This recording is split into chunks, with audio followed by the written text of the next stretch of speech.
আশা করি সব ভালো আছে। তো আজকে আমি অ্যাপস ট্রেন করছি, আর অ্যাপস ট্রেন আমি এখানে করব।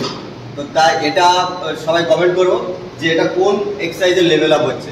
তো চলো দেখে নাও তোমরা।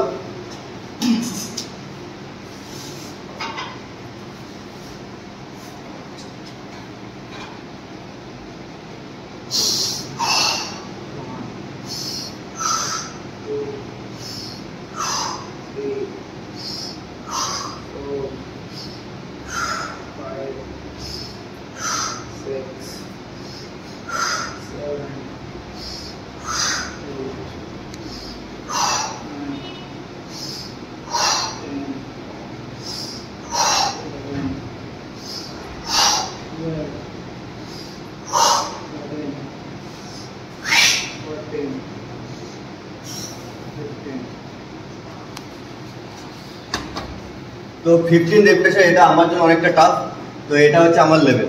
এখন যদি আমি এটা ফ্লোরে করতে চাই তাহলে আমার 15 থেকে তারও বেশি হবে, 25টা হবে।